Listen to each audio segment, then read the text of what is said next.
Le gouvernement burundais avait pourtant répondu aux différents appels lui lancés par l'Église anglicane du Burundi et la Ligue des droits de l'homme dans la région des Grands Lacs, LDGL, de respecter la volonté de ces réfugiés.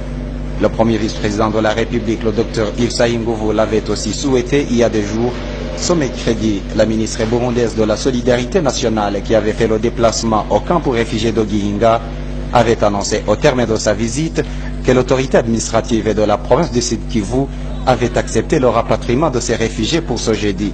Ce jeudi justement, alors que les autorités burundaises avaient honoré leur engagement, le gouvernement congolais en a décidé autrement. Il se trouve que les autorités congolaises n'ont pas voulu ouvrir la frontière et nous ont dit qu'eux, ils ne peuvent pas les recevoir.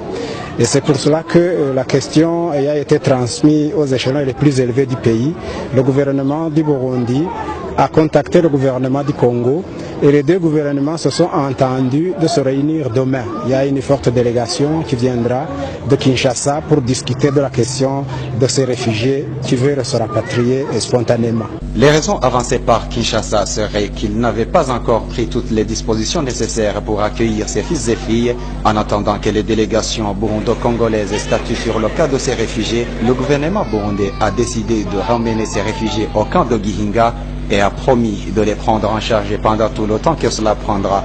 Une partie de ces réfugiés seront logés dans les salles de classe, la plupart de leurs maisonnettes ayant été détruites.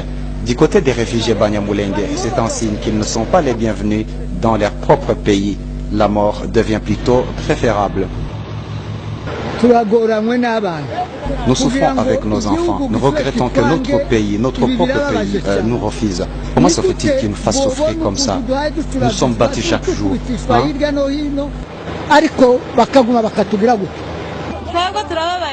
Nous préférons d'ailleurs mourir ici, car ce que nous voulons maintenant, c'est la mort. 446 réfugiés qui étaient déjà arrivés à Gatumba ont été obligés de rebrousser chemin malgré eux, après avoir passé plus de 5 heures à la frontière burundo-congolaise. Les autres étaient restés à Gihinga.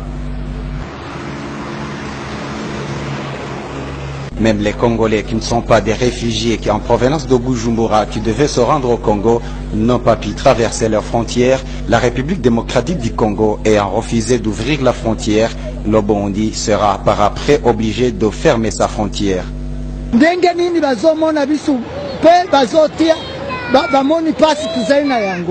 Est-ce que oyo ezende mukili na bisu tubutamina yango batu bamoni ndenge tuzaina pasi na mukili oyo abantu nabango babuyile bisu